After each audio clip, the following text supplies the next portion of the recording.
Hello and welcome to Taurean Tarot. Today I'm going back into the Tarot Healer by Lisa Robertson, and I'm going to begin my work in the Sacral Chakra with the first section, creativity. I think I've shown pretty well that I'm a very creative person, so I am looking forward to seeing what this section holds for us. So let's get started. Just like I did for all of the work in the root chakra, I'm going to read what Lisa has to say about this section of the sacral chakra before we get into the exercise. We are all, every single one of us, creative. Creative energy is interwoven into every human without exception. The issue is that most people have very limited ideas about what creativity is. First of all, creativity is not artistic, though art and art forms are one form of creativity. However, they are not the only way to engage creative energy, and it is in this confusion that has closed people off from exploring their creative potential. People tell me all the time they are not creative. But what they are really saying is that they are not artistic, and it is not the same thing. Steve Jobs once said, creativity is just connecting things. It's just a way to connect one thing to another, which makes creativity a form of problem solving. You might be creative with numbers like an accountant, you might be creative with contracts like a lawyer, or you might be creative with strategy like a gamer. There are literally thousands of ways to be creative, and being artistic is just one of them. Therefore, stop saying you are not a creative person because you are, and denying this part of you is not only damaging your second chakra, but is causing problems in the chakras above this one as well. When we are not harnessing our creative energy in the second chakra, we stunt our ability to express ourselves in the third chakra, which in turn causes frustration and makes us feel like we're not being heard in the fifth chakra, which can then shut off our intuitive senses in the sixth chakra and makes us close our connection to the divine self in the seventh chakra. In other words, settling here in the second chakra sets you up for mediocre and unfulfilled experiences further up the chakra pillar. To be honest, this is one of the reasons I love tarot so much, because for me, it's a form of creative energy. It allows us to explore information in a creative way, whether you like to dive deeper into the numbers, the elements, the astrology, the Kabbalah, or the deeper Christian religious elements on the cards, or even the way the cards themselves create patterns. There is something very creative about using them. How we use, read, store, spread, shuffle, and select our cards is a second chakra process. Yes, I know, you thought it was a sixth chakra issue, which is a common mistake. However, we are not talking about intuition here, although it feels similar, but instead we are talking about tapping into creative energy.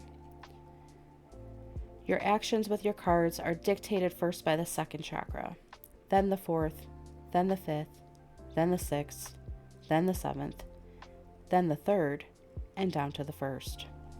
We use the cards to problem solve and to give us answers and insights into areas of our lives that perhaps we can't see or don't want to see. This is creative energy. I just want to take a moment to digest what I just read and let me know your thoughts in the comments below. Because I am definitely guilty of having that narrow understanding of creativity. I've just always attributed it to what I do here on YouTube, my drawing, my art, singing, things like that. And I never really considered tarot to be a creative thing. I, like the many that Lisa was pointing out, attributed it to my intuition. So to put it in a creative aspect, I think is very interesting to me, and I think will ultimately change the way that I view tarot and how I work with tarot. So I think this is going to be a really fun section to explore for myself, and hopefully you too. And ultimately redefined the way we look at tarot and what we think about tarot. So now that we have a better understanding of how creativity is going to come into play and how it not only affects our sacral chakra, but ultimately our chakra pillar, we're going to go ahead and select a significator card for the creativity center of our sacral chakra. For this significator, we're going to focus on the court cards. So go ahead and take a moment if you're going to follow along with the exercise and pull all of the court cards out of your deck. Now, if you're like me and struggle a bit with the court cards, you can do this intuitively or step back and reevaluate what the court cards signify. So for instance, if you're looking at the pages are childlike energy, which I think is super important to have when you're talking about creativity, because they are such creative beings and they don't have the same filters that adults have. And they don't have the same fears that adults have.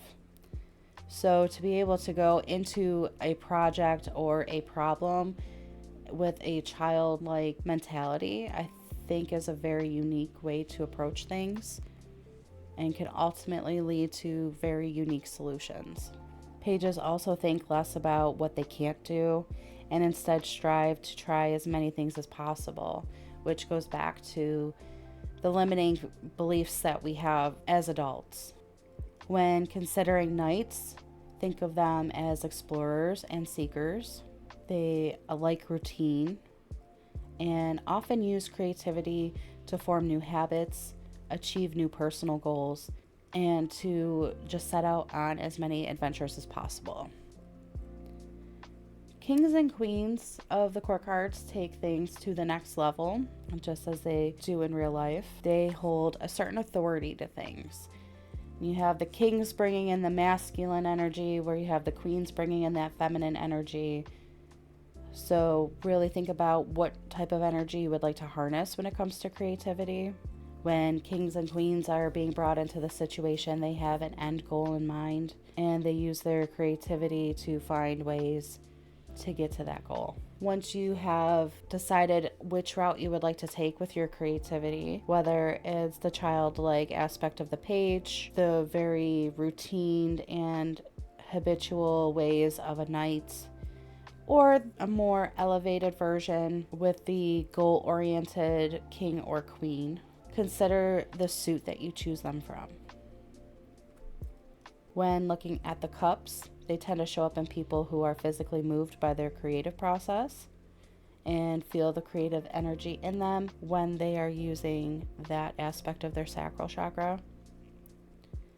Wands are literally the suit of creativity, so this might be a good place for you to pull from if you're going for more of the literal aspect of what I originally consider creativity to be. This is where the passion comes from and the inspiration. However, like a flame, the creativity can come out of nowhere very suddenly and go out just as quickly. So take that into consideration when you're considering the suit of wands. Then we have the suit of swords, and this goes back to what Steve Jobs was saying as far as being able to connect things using your intellect. So if you're more of a numbers person or a very analytical person and prefer creative problem solving, the suit of swords might be for you. Whereas the pentacles are a tactile form of creative energy and tend to show for people who like to have all of their senses involved in the creative process. So this is really going to be not more of what type of energy you want to harness, but what you feel you already have. Do you like to have that tingly feeling when you're creating something or even cooking for your family? And you like to pick up a paintbrush every once in a while when you feel that urge with the wands? Are you a very analytical person with the swords? Or do you like to fully immerse yourself in the creative experience with all of your senses with the pentacles? So once you have that all figured out, you can delve into the cards and decide what is right for you. And as I mentioned before, if none of this resonates with you or you're not fully sure what you think is the best fit for you, you can always rely on your intuition. Go ahead and give the cards a shuffle and intuitively pick the card that's meant to signify the creative center of your sacral chakra. Make sure as you're doing that, hold the question in your mind, who am I as a creative being? Once you have your card selected, go ahead and take it to your journal and think about the person in the card. And think about all the things that I just talked about. What does your card represent as far as, is it a page, a knight, a queen, or a king? And then how is it attributed to the suit that you picked? What type of creative energy does that illustrate? And what does that mean to you as the person who selected that card? Knowing how you engage with your creative energy is very important. And this card is going to be the key to open up that creative door even further. Let's not forget what this is ultimately about. It's about being able to strengthen that center of your sacral chakra so that we can eventually make our chakra pillar as strong as it can be. So while you take all of this into consideration and you go through your cards, I'm going to go ahead and go through my cards and see what I think will be best for me. I have ultimately decided to go with the Queen of Pentacles. For one, I just think that this sums me up as a person in general. I'm definitely a nurturer, and everything that I do creatively and otherwise in my life is for the betterment of everyone around me. When I relate this to the creativity center of my sacral chakra, I think of every creative aspect of my life, and as far as what we think of as creativity in general, as far as my art and cooking, that's like one of my favorite creative things to do. I'm not just doing it for myself, even though it feels great when I'm doing these things, but especially when it relates to cooking, my favorite part is getting to watch other people enjoy that meal that I just spent all of my time on. When it comes to using my creativity in the work that I do, I just went through a huge project at work, and so much of my energy went on making sure that what I devoted my time to was the betterment of my team, and to make sure that my team had everything that they needed to be successful, and essentially was a whole new job for us, and to make sure that we were using our time efficiently and we all had the tools that we needed to make sure that the job was getting done right. So if I have to pick one card out of all the tarot cards, I would say the Queen of Pentacles just embodies who I am as a person, and I think will ultimately benefit me working with her energy as it relates to the sacral chakra. And I'm curious to know what card you decided to go with for the creativity center of your sacral chakra. So let me know in the comments below. And also, while you're taking to your journal to talk about the card that you ultimately chose, take some time to think about this new perspective of creativity and how it relates to your life and what your thoughts are on that and how you can bring more creativity into your life. This was a short section of the sacral chakra, but I think a very important one, and it definitely gives me something to think about. And I know for sure that I'm going to take to my tarot journal and reevaluate my relationship with tarot and how I look at it, and ultimately look at it more in a creative sense. And I hope that that reflects in the visual journal entry that I do for this card as well. I'm really looking forward to doing that entry and seeing how deep I can go with that.